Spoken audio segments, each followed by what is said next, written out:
Hello, everyone. Welcome to today's little webinar on how to win at interviews.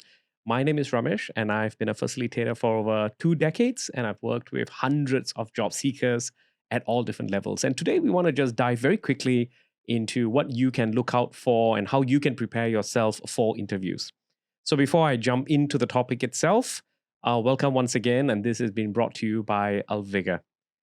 So let's look at what are some of the things you can pick up from today's session. So the first one is I'll discuss the mindset for success. What helps in terms of getting yourself into the right mental space.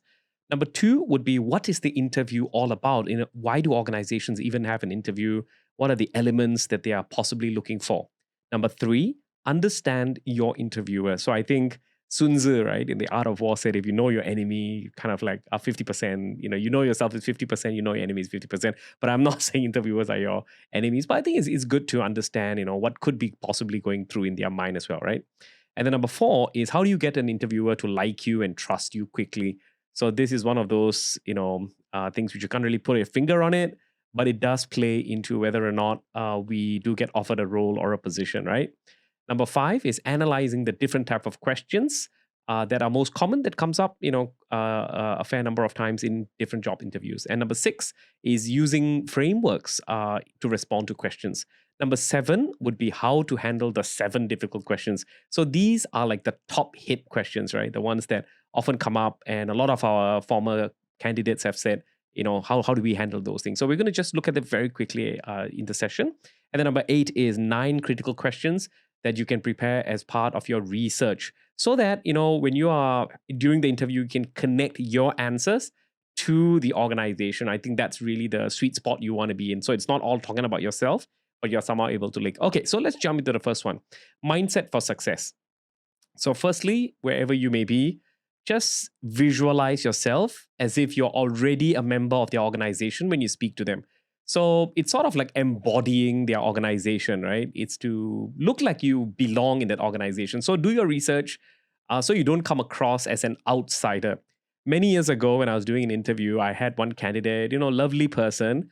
Unfortunately, every 3 sentences, the person said, your company, your organization, your departments. So it became quite sort of like, in your face, like, okay, this person is really not seeing themselves as part of our organization. And that was a little problematic. So, but at the same time, don't overdo it and, get too comfortable with them and say like our organization. Have that, nice balance so that when they see you, they can somehow visualize you being part of the organization or the team as well. The next one would be it's perfectly okay in interviews to ask for clarifications. I don't know, but for the life of me, there are some candidates who feel so frightened in an interview to ask for any type of a clarification. Sometimes the questions that are being posed to you could be purposefully ambiguous to see whether or not you are able to ask for clarifications.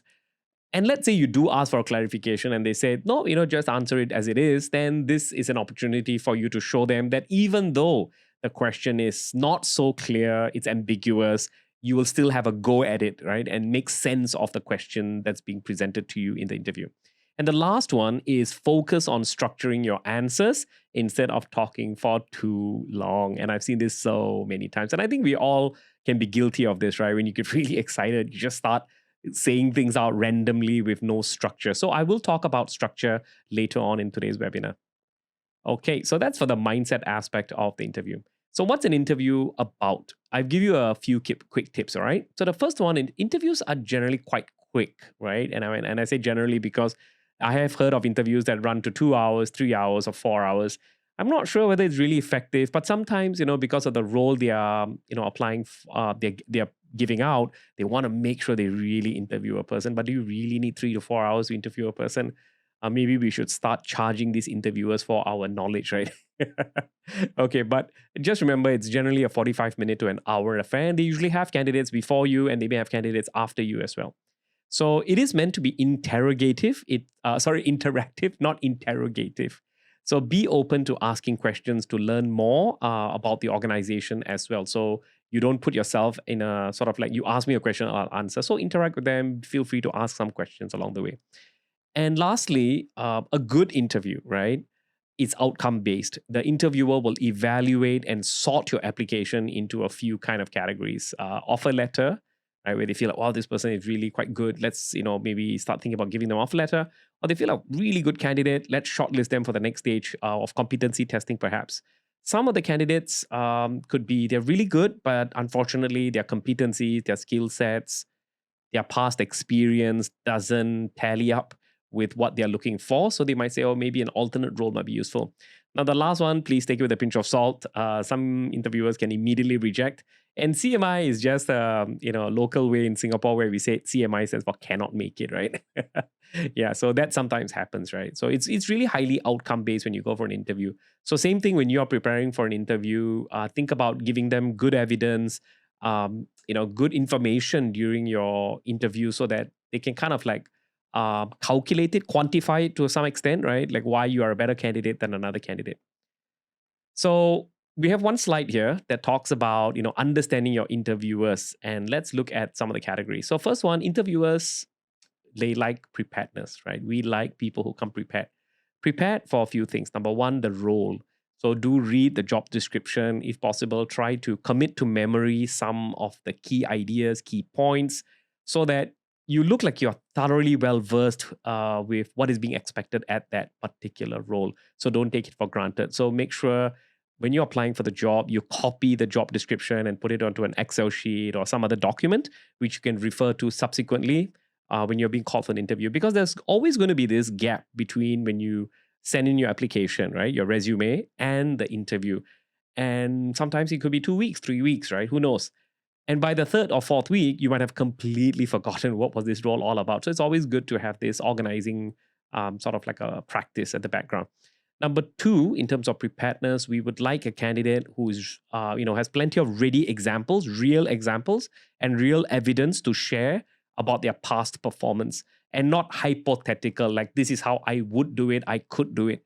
You can use those answers, but when you compare it, the ready examples of your past work experience is going to be far superior. And this is a little bit of homework, right? So you got to think about it ahead of time.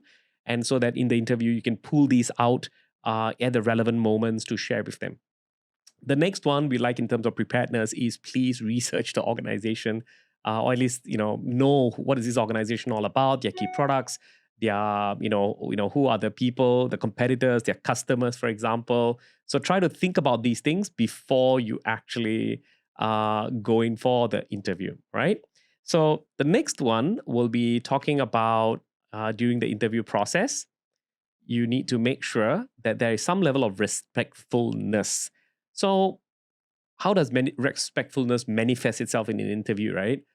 So some candidates, sometimes it could be a personality thing, right? Where they can come across quite rude or, sort of entitled. There are many different ways of how you can describe it, but it just kind of, rubs you off in the wrong way.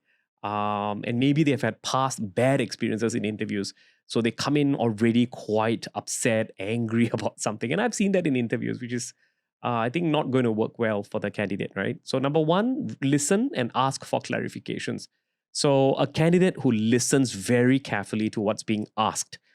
So, you see a lot of times candidates, right? All of us, when we get excited, nervous, stressed out, we really stop listening, right? We hear the question, but we don't understand what the question is really asking for. And then we start, answering in a completely different direction. So use all of your critical thinking skills and listen very carefully to what's being asked. And then ask for clarification so that you can scope your answer a little bit better. And this usually also gives you a little bit of time to think of a better answer. But please don't ask for clarification for every single question that's being asked. For example, if they ask you, what's your name? I think it'd be quite funny if someone goes in and says, what do you mean by name? Can you clarify that? Yeah. So be appropriate, I think, yeah. The next one is ready to make a decision swiftly. So normally when we interview candidates, we also want to know, like, is this candidate serious about taking on this role? Are they just shopping around? Is this going to be a long process of trying to get them to come on board? Will they have a lot of obstacles? So when you go for an interview, they may ask you questions like in terms of speed, right? How quickly can you come on board and things like that. So we all have our decision making matrix, you can say, right? So make sure you have that clear, and you don't have to tell them exactly how many other offers and things like that are happening. but be fair to the candidate, to the organization, because they're not going to wait for us forever, right? For us to give a reply. And lastly, it's, I think, very important for us to follow up very politely with the interviewer after the interview, right? So after the interview, send them an email, say thank you. Maybe after a week, after like a few weeks, you want to just check in and see whether that role has been closed. Are they still looking around? And this sometimes can give you the edge over all other clients, candidates, because you look like you're more interested than everyone else. And the last cluster of idea is got to do with enthusiasm. So, enthusiasm comes in through your body language, your voice, and things like that, right? And essentially, I want to see a candidate who wants to learn more about the role, right? Like how is the success being measured, the performance, deliverables, processes in the organization, support, and also, what kind of challenges you can be expected to handle or deal with. Being energizing to speak with, so got to do with your tone of voice. So that takes a little bit of practice, right? So if you sound very monotonous, not very interested, and some of us is just our personality, right? And maybe the kind of work we do is not something that needs us to be really excited about something. However, in an interview, remember you're being interviewed by humans, at least in 2023. Who knows, maybe in the future, artificial intelligence will take over this entire interviewing thing and it doesn't really matter how you speak, right? Or maybe there's a software you can speak really boring in a very monotonous way, but it makes you sound excited on the other end. I don't know. But up to now, be energizing to speak with. So, one rule that I generally follow is smile when you speak. So, the smile kind of translates in your voice and your tone. And the last one, which is something that a lot of people don't know, is you got to ask for the job, right? Some people say, oh, does this look like you're groveling? Does this look like you're begging for the job? I don't think we have to go to that level.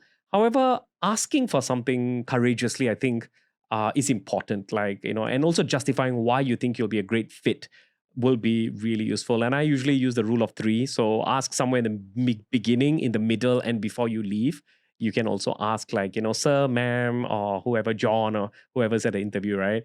I'll be really honored if I could be given the opportunity to take on this role in the organization, da da da. So kind of like hinting to them that you really want the job. You don't want to leave your interviewer with any doubt in their mind of whether you really want this job, right? If they feel they have to persuade you to come on board, I think that's not going to bode well.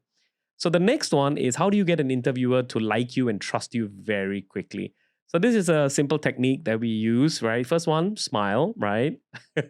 Smile during your interview. Next one, open posture. So try not to fold your arms, fold your legs, cross off your body language. It kind of comes across as being more open to different ideas, right? But some of us, if we don't fold our arms, we can't think. So I would say, try to be aware of this. If it makes you really awkward to not fold your arms, then I think that's not going to work for you either, right? But do try to lean forward and things like that. So you can use the other elements, which I'm just going to show you. The next one is lean forward, right? Because it really shows interest in listening and wanting to be engaged versus leaning backwards. Even if it's a virtual interview, lean forward towards the camera. It's going to, make you come across a lot better. The next one is taking notes. Another little one, a hack, right? So you bring a notebook, a professional notebook or something like that, and as they're asking you questions, try to write some key points. And sometimes, it really have to see, what's the atmosphere like. If you feel like it's a super casual environment and they just want to have a chit chat with you, kind of an interview, then I think taking notes may not work. However, taking notes firstly allows you to think about what you're going to say. Number two, what I found generally is when you take notes, the person speaking will slow down because they can see you trying to take some notes. This also helps you to summarize the interview as you leave, right? So you can kind of say there were 3 things or 4 things I really took away from today's interview. I'd like to thank you, da, da, da. So it kind of shows like executive summarizing type of skills as well. So another really good hack you can use. The next one is eye contact, right? So looking at their eyes when you're communicating with them. This differs based on personalities. It differs in culture as well, right? In some cultures, they really like a lot of straight, direct eye contact. So think about the organization you're going to go work with and think about, what kind of eye contact is going to be useful versus, not looking at them at all or shifting our eyes all the time. So this you can identify by recording yourself when you're talking. Just do a video recording at home, and that will give you a bit of a clue as to whether or not you're able to maintain good eye contact. The next one is nodding, right? So some gentle nodding as people are speaking kind of shows like, yeah, I hear you, kind of thing. So it's really simple. And in fact, this whole acronym is just soften. Okay, this is the part which I think a lot of you really want to get into, right? So analyzing the different type of questions. So there are 5 central themes in interviews. The first one is they're trying to see your suitability to the job, to that role, suitability, right? The next one is they want to see whether you have the credibility for that role. They want to see whether you have the capabilities to do that role. They want to see whether you are compatible with the people around you that you're going to be working with. And also the last one is whether they can afford the moolah, right? The money, whether they have the budget for you. So suitability here would probably mean, are you exposed to this kind of a working environment? It could be agile, hybrid. Is it a regional role? So just that level of suitability they're looking at, whether you have some familiarity to that organizational type structure. Credibility is got to do with your past performance, right? So that's really what's going to give a lot of credibility, like your actual performance in your previous roles. The next one is capability, which is usually something they will test on the spot or during one of the interview stages. They will ask you to answer something, prepare some slides, or do some analysis to really see. Now, compatibility here will then look at the culture fit of the team that you're going to work with, the leaders you're going to be reporting to, and things of that nature. And affordability, as I think we all know what that means, right? It's got to do with the money aspect of it. So there are these sort of 5 things that they're trying to figure out about you. So let's now go in one more level deeper in terms of framework. And I'm only going to share with you 2 frameworks that I think is easy to remember and easy to use, right? So let's look at something really simple. Interview questions, I think you can break them up into something which is very conventional, something that a lot of us are familiar with, and some questions which are quite new to you, maybe a model. So the ones which are quite common, we call them traditional questions. And the one which is a little trickier to answer, requires a little bit more thinking before you answer, are called situational. They're also known as behavioral, or also known as competency-based questions. Let's look at traditional questions first, okay? So traditional questions, usually they start with a what, right? What were the things you did? What was your role? What were 3 challenges that you had? And whenever you have a what question, you want to ensure that you are describing something, right? Describing something. So if I asked you, what is an apple, right now in your mind, right? How would you describe an apple? You could describe the shape, you could describe the type, you would probably say it's a fruit. You might even say it's something like, right? So you will use as many different ways to kind of like sharing what an apple is. So it's a descriptive type of a question. So please understand at this point, right? So it's describing something. You're not going too in depth and you're not going into a deep analysis of something, right? You're just describing it. What is it, right? The next level of question, which gets a little harder to answer or trickier, because you have to now provide the how, right? The steps. How do you actually do it? Give them the steps. So this, I usually suggest, use like numbers, right? Like the 3 steps, the 5 steps, the 6 steps, the 3 phases. So kind of like show them that you're able to structure your answer in terms of like a flow, or in a methodological way, right? Like how do you make spaghetti? So step 1 would be to get all the ingredients. Step 2 would be to boil the water, adding salt. Yeah, I'm not a spaghetti expert, but you get the gist, right? So you want to give them the actual steps. And this is where a lot of candidates fall flat, because they're not able to articulate what they know into clear steps. Sometimes because they have not thought through, nobody has ever asked them that question, so they're caught off guard. If I asked you, how would you send an email? We all send emails. We have been sending emails for such a long time. But how would you explain this in like steps, as simple as possible for people to grasp it, right? So step 1, step 2, or do you start from what is a computer? Wow, that is a different starting point, right? So you got to kind of evaluate when this how question pops up. Okay, how can I give you the steps to show you I know how to do this job? So that's really the goal of the how question, right? And I would dare say that a lot of the questions that are being asked in interviews will fall around the describe and the how, the give me the steps. Now, if you're applying for roles which are more senior or more specialized, you will also get the why question, which now becomes a sort of like, how do you package a persuasive argument type thing, right? Or you need to provide logical reasons, right? What are the 3 reasons? And for each of the reasons, you will need to give examples, to justify that. So reasons why. Why do you think we need to do employee engagement? There are three main reasons why we do employee engagement. So reason number one is if we don't do employee engagement, you're going to find people not really being happy at work. And this then leads to more interpersonal conflicts. For example, saying you can share maybe a past experience or something like that. So if you notice, as you go down this list, right, the length of your answers are going to get longer, right? And so which means you're going to take more time to answering these questions. So don't answer every question as a why. You probably will have time to answer 3 why questions and then you're done for the interview. So measure yourself out, watch the time because that's your time that's running, right? So you don't want to overdo the why and have no more time left to talk about anything else that you wanted to really highlight. The next one is the what if questions, which I personally love to ask in interviews. And you can see a lot of people starting to get, quite concerned because they don't know how. So I'll ask like, what if one day HR as a function no longer exists? What do you think is going to happen to organizations? So this kind of, the demand here is for you to apply your imagination when you're answering questions, right? How do you see it differently? Have you ever thought about it in the first place? So this is, another type of a question that can come out. I don't think it's very common in interviews, but it's good to be prepared so you don't look absolutely shocked, right? What if? It's sort of like contingency planning and kind of building your case along with it and having some fun with this as well and not becoming super serious about it. So what if, right? It's a hypothetical question. So what do you think, right? How do you think this will go? And these are considered to be higher level thinking processes, right? Like it's a more demanding question to ask.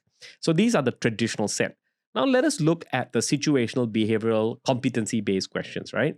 So but before that, let me finish the traditional one. So if you can see, there's like, it's a bit of a spectrum, right? So the what questions are usually the answers have to be easy and short. And then when you're going down to the what if, you go for longer and more complex answers.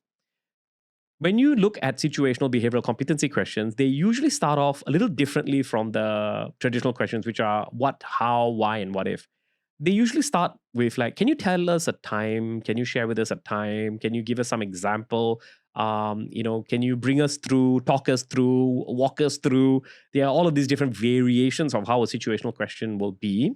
And these questions require you to give a much, much longer answer. The good news is that you need to prepare like 3 really good stories from your career experience, where you handle difficulties, where you overcame hurdles, rejections, you accomplished something really incredible, and these can be repurposed, right, and repositioned depending on what kind of questions being asked. Okay, so let's look at a question that is in the lines of a situational question. So look at the question here. Can you give me an example of a time when you set a goal and you were able to meet or achieve it? Right? So S stands for situation. So you want to very quickly give them the environment that you were in, the kind of role that you were in, right? So my role as a project manager was to ensure projects are completed on time and on budget. Straight to the point, you described what your role was, and you also described what exactly was the main activity or task you had to do. Then you go down one level and then you talk about what's the real problem here, right? The problem with the task. My last role involved me combining 3 office spaces into one with a tight deadline of 90 days and dealing with multiple contractors from different companies. I knew it was going to be a challenge, struggle to complete the job in time. I set a goal of having everything completed within 80 days to give us about 10 days at the end to make final corrections. So if you notice, the task was, what was the task that was given to me, right? So the situation tells about the role that you are in and the overarching objective of that role. Then the task now brings up the problem statement immediately. What was the problem you're trying to solve? Common mistake here is people love to give a lot of background information. They really want people to understand the complexity of their previous role, the different departments. They want to introduce all the characters. So, this is not Game of Thrones here. You don't have time to explain the lay of the land and, all the important characters who are involved. You have to just cut to it and it's like a trailer. So if they want to know the full story, they got to hire you, right? You're not going to give it all away in a job interview. So task is really to just focus on what's the real problem I had. Okay. And the action would be, so what did you do? What did I do?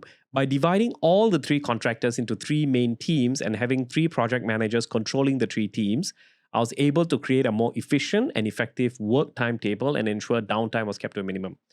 Now, can you imagine rattling all this off in an interview off the cuff? I don't know. I don't think many people can. So obviously, this person has thought through, has decided, okay, they have this case study, right, that they have developed about how there was this one time they had to combine offices. Let's look at the last bit, and I'll show you how this person can possibly repurpose this same, explanation to another question. And the last one would be the result. So in fact, the bang, right, the great value in this answer is in the results portion. What did you do, right? The actions that you took and the result that you achieved, which is what's going to really set you apart from everyone else. As a result of this efficient working time, we completed the job on time, reduced cost. This new way of dividing contractors into smaller teams have now been implemented into standard work procedures and reductions. And there's a reduction in overall cost, right? So what was the problem here? The problem was they had to combine three office spaces into a tight one, right? So the question can be, can you share with us an example of a time when you had to overcome challenges? And can you see how easily the person can just maneuver this answer to be like, oh yeah, there was this one challenge I had. Can you share a time when you had to work with multiple stakeholders? Yeah, perfect. I can use this exact same example. I had to work with different people. Can you share with us a time when you had to work with a tight deadline? How would you do it? Right. So there are many ways of how you can repurpose the answer. So my suggestion is to think like 3 to 5 of the most difficult, dramatic things you've been through in your career and use them as ammunition that you can repurpose during the interview. But you got to understand it's got to have a situation, right? What was your role? What was the overarching objective? The task, which was the actual problem, action in terms of what you did to solve those issues and problems. And then finally, what was the final result, right? Was there a reduction in something, an improvement in something, and things like that. So I hope that gave you a really quick sense. Now we'll just look at 2 more questions over here. What would you do if you made a mistake that no one else noticed? Would you address the error and risk slowing things down or ignore it to keep the project task moving forward? Wow, this is a heavy duty one, right? Because it involves a bit of ethics. Would you do the right thing? Would you stop it? What is your attitude towards compliance and things of that nature? So you do have to, after today's webinar, read a lot more questions on the internet and reflect, right? So think ahead of time. So I would say a lot of times doing well in interviews is having thought through the answers before you get in there. And even if they throw a difficult question, it's okay to take a moment to digest it and answer because it's not a speed thing, right? It's about the quality of the answer. So why rush? Why put yourself in that stressful situation where you're trying to rush for an answer? This is not some television game show, yeah. It's really about seeing how you approach a question and answer it, and would you address the error and risk slowing things down? So yeah, I would do that because it's important because error is an error, it's a near miss, and the question is to what extent would it slow things down? Because would it benefit the overall project? Will this error come back up again in the project? Can it happen in other projects? So there's a lot of things that you can do to digest it.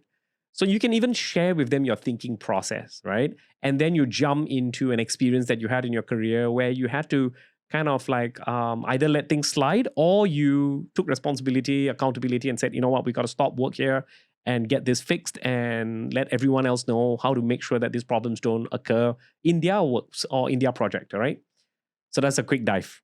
Okay, number 2, another question for us to think about is what would you do if you were asked to perform a task you have never done before?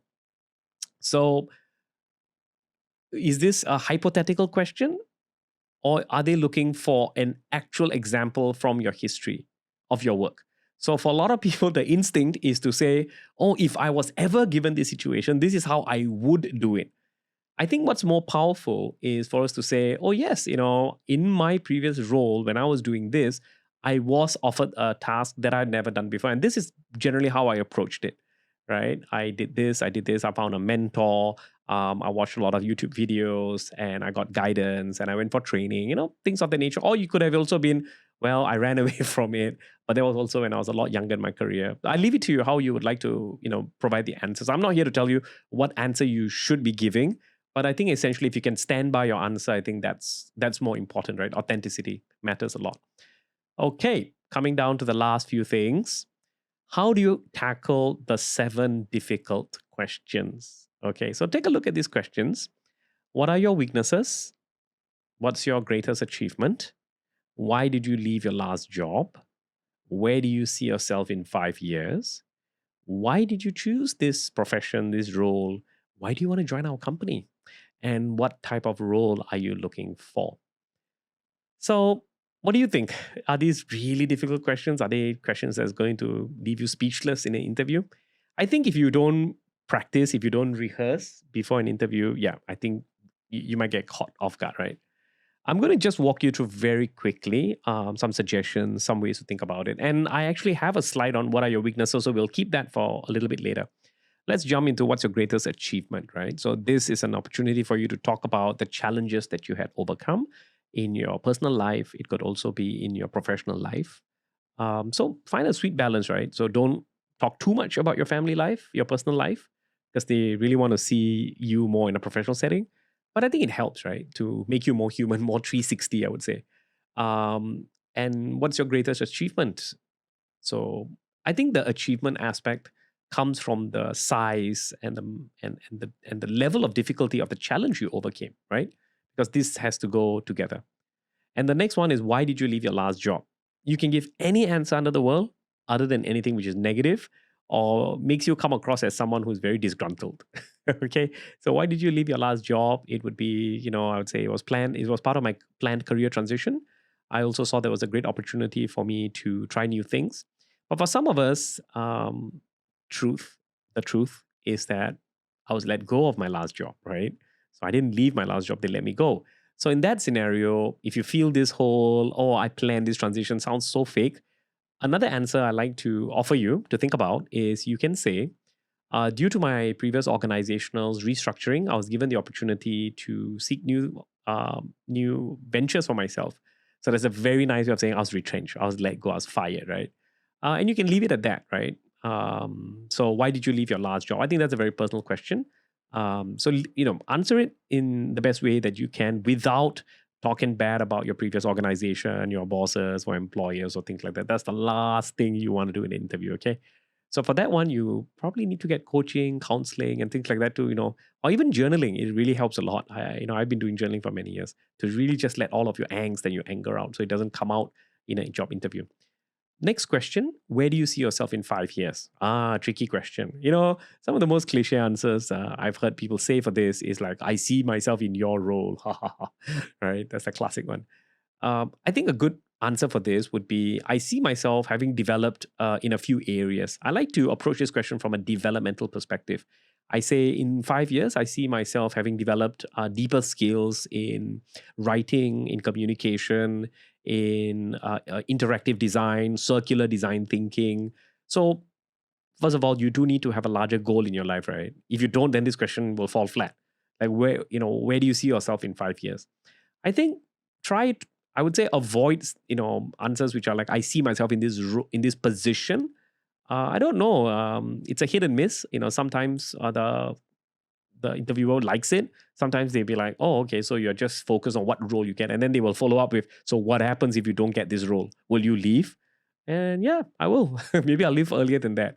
So you just want to kind of like project your goal setting, like how you have set goals for yourself and the areas you like to develop. And you hope that the organization will support you in that journey of learning new things. Now, number 5 is, why did you choose this profession and role? So you can talk about how this aligns with your skill sets. It gives you a lot of energy. It makes you really excited to solve the problems in this particular role, profession. I think that's a fairly good answer to give. Number 6, right? Why do you want to join our organization? Give any answer other than, oh, you're an awesome organization. Because I can guarantee you the interviewer, the HR who's sitting there, will roll their eyeballs backwards, okay? Because to them, it's like, you sure? You sure, bro? You haven't been in this company yet. You don't know, and I think you might be setting yourself up for a lot of disappointment if you think this is a very awesome organization. So I think you want to focus on the role, right? So how I will approach this question would be, why do you want to join our company? Would be, I would like to join this organization because of the role that you're offering currently. It is in line with the things that I have already been doing and new things that I would like to love to do.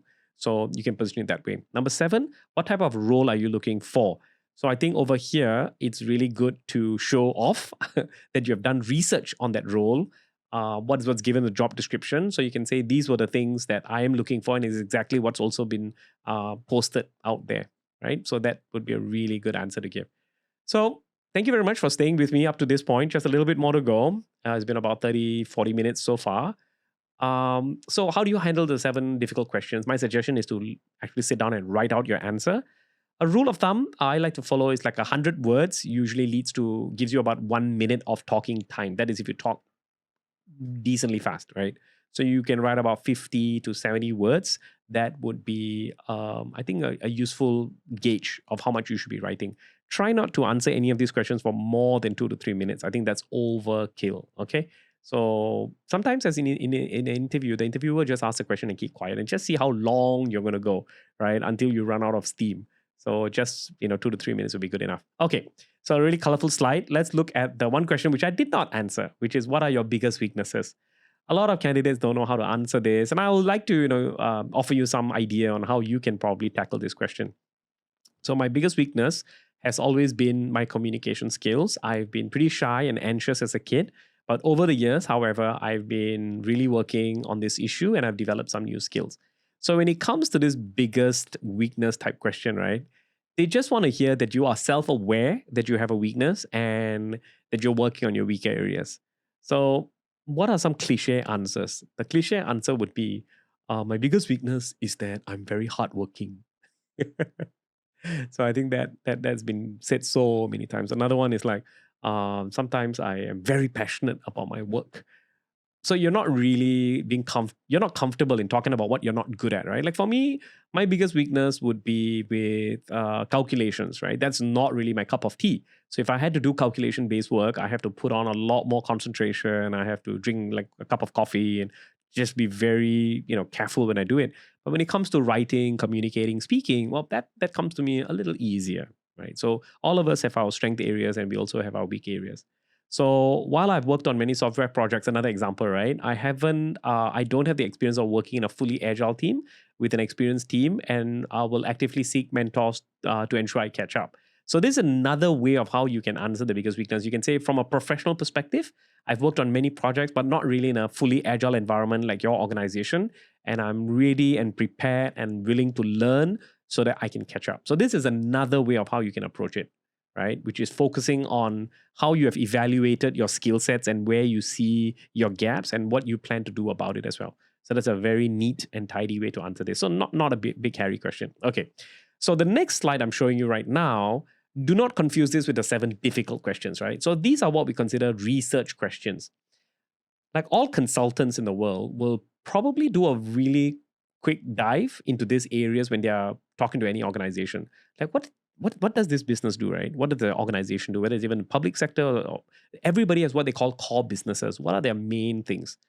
Who are their key leaders? I think it's good to know, right? The CEO and the people at the top, it's usually good to know. What is their mission, vision, values of the organization? What are their goals? What are their challenges or industry related challenges? This will require some Googling.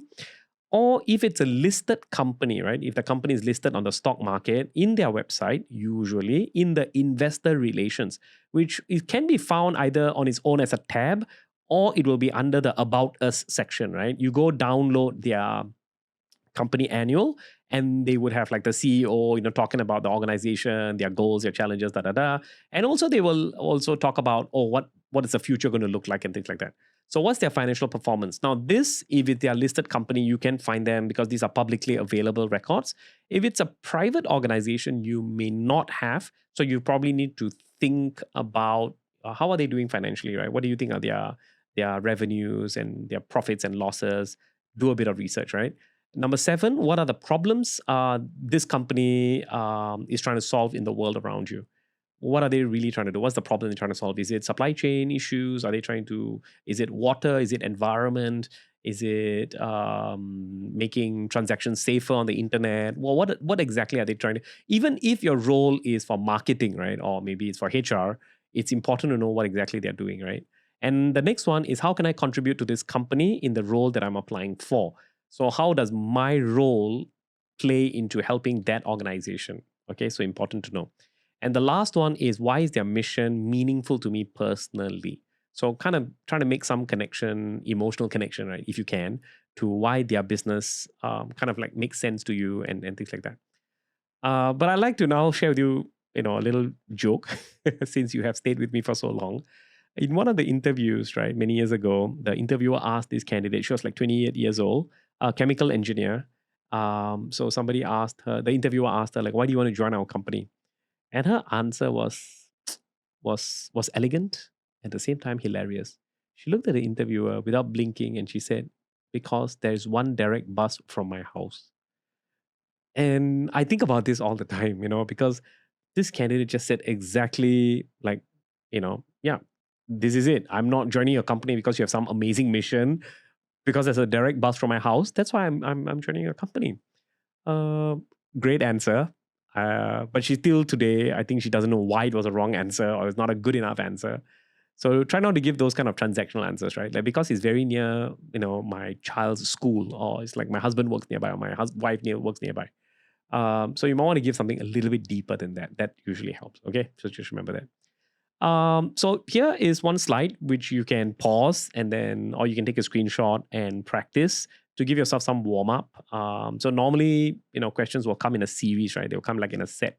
So tell me about yourself. What is your greatest strength? What can we expect from you in the first 3 months? So this has got to do with you understanding the role and what are some deliverables that you can give. One answer to avoid here is, in the first 3 months, I would be learning. So I think, no, the first 3 months, you can't be just learning all the way. You got to spend a lot of time to not only learn, but also try to think about what are some early strategies, questions, insights that you can generate, right? So what made you apply for this position? What do you like to do outside of work? And then give me a time when you had a difficulty working with give me a time when you had to work with a difficult team member. So that's like the situational question, as you can see. So this to give you a flavor of how some of the questions will run, okay? So I hope all of these things which I've shared with you does add value to you and, helps you win at the interview. So you can rewatch this video a few times if you want. If you liked the content and you think, hey, this is pretty useful. I sometimes, leave videos running in the background just to listen to it over and over again to just get some of the ideas in my mind. So practice, prepare. I think prepare first and then practice. It helps. Record yourself. Listen to yourself. Are you speaking too fast? Are you speaking clearly? Right? So all of these things add up at the interview process. So smile. And I also say for just our own sanity, right? Don't have too many expectations when you do any interview. So go in, you do your part, and if they offer you, they offer. If they don't, you move on, right? Otherwise, you're going to get so stressed out, and you put so much expectation on that role, and when it doesn't come through, you get into a dip, and that's not really healthy for all of us as well. So I'd like to thank all of you for taking this time, investing your time to listen to this section on interview skills. This is actually one of the modules we do cover in some of our career workshops, where we are offering this to everyone out there because, we know 2022, 2023 has been a crazy time. We hear a lot of news about a lot of changes in the employment market, recession, stuff like that. And we thought we would like to just pay it forward by sharing with you some good content that can kind of strengthen you and also make you feel invigorated, right? So till we meet, maybe face to face, keep in touch with us. Do join our sort of like emailing group at lvigor.com and have an amazing day ahead. Okay, you got this. So trust and believe in yourself. Thank you, everybody.